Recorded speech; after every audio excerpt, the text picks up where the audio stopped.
Ola, alumnado de cuarto de ESO, imos ver agora recordar contidos de cursos anteriores como representar parábolas. As parábolas sempre teñen unha fórmula e vostedes que, dada a fórmula, saber como é a gráfica, pero que os números que aparecen na fórmula dan moitísimas pistas sobre como é a gráfica. Mirade, unha parábola sempre é unha expresión da forma f de x igual a x cuadrado máis bx máis c. Danos o carácter da parábola. Si A é positivo, a parábola é alegre. E si A é negativo, a parábola é triste. Ademais, canto máis vale A, máis se pechan os brazos da parábola. C é o corte co eixe I. Corte, eixe I. E B, por si só, non nos dá unha información, pero B, misturado con A, dá unha fórmula que é fundamental na parábola, que é a coordenada x do vértice. A coordenada x do vértice, coordenada x do vértice,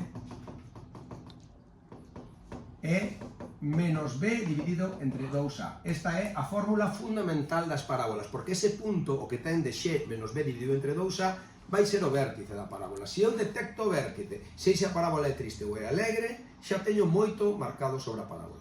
Non aclarei que a forma, a gráfica das parábolas sempre é igual, pode ser de dous tipos. Esta que eu lle chamo alegre, ven sendo así. O vértice é o mínimo da parábola, onde deixa de baixar e empeza a subir. E hai que saber que as parábolas son perfectamente simétricas respecto dunha recta vertical que pasa polo vértice. Polo tanto, se lle dou valores, abonda con dar valores a un lado do vértice, porque ao outro lado podense representar por simetría. Así sería unha parábola con A positivo, e se o A fose negativo, sería unha parábola así, e este sería sempre o vértice, vale?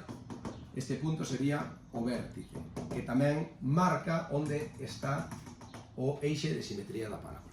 Imos facer un exemplo, imos representar esta parábola. O primeiro, evidentemente, é unha parábola alegre, porque A vale 1. Como vedes, A vale 1, B vale menos 4 e C vale 3. Daquela xa sei que é alegre, porque A vale 1, e xa sei que corta o eixe I no 3. De acordo? Entón, que tedes que facer coas parábolas? Esencialmente, representar o vértice, calcular o corte co eixe I e calcular os cortes co eixe X, que pode ter ou non ter. Imos ver agora como facemos. Entón, para iso, pois, un momentinho, para iso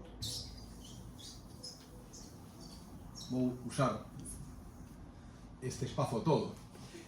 Por un lado, imos representar o vértice da parábola. O vértice da parábola é, como dixen, menos B dividido entre 2A. Canto vale B? Menos 4, daquela menos B é 4. A vale 1, 2A vale 2. Entón, o vértice está no 2. E podo darlle xa este valor. Si x vale 2, teño que ver canto vale I. Para iso collo o 2 e o meto na fórmula da parábola. 2 ao cuadrado menos 4 por 2 máis 3. Canto é iso? 2 ao cuadrado son 4 menos 8 son menos 4 máis 3 menos 1. Vale, pois xa sei que a parábola ten o vértice no 2 menos 1, ou seja, aquí. Non só sei que pasa por aí, sei que ese é o vértice, e que tamén sei que é unha parábola alegre. Naquela xa podo pintar un cazoliño alegre no punto 2 menos 1. Ben, sei o corte co eixe I, corte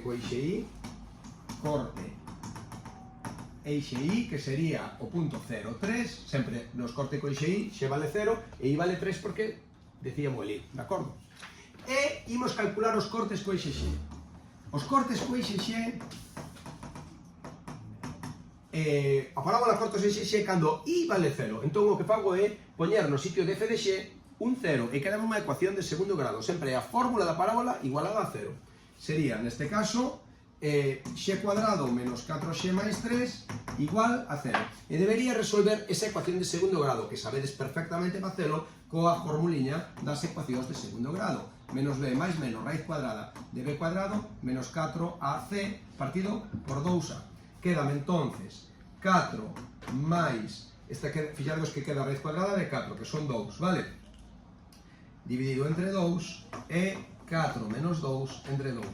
6 entre 2 son 3, 2 entre 2 dá 1, e xa sei que corta o eixe X no 3, 0 e no 1, 0. Polo tanto, fixademos que teño o 3, 0 e o 1, 0, xa sei os cortes co eixe X, teño que marcalos, xa sei os cortes co eixe Y, teño que marcalos, e xa sei onde ten o vértice. E podo dibuixar a miña parábola sempre perfectamente simétrica cara á esquerda e cara á dereita. Por lo tanto, por simetría, sei que pasaría tamén polo 4,3, non lle teño por que dar ese valor. O 4,3 o teño por simetría porque a parábola se comporta igual á dereita que á esquerda do vértice. E así é como se representan parábolas.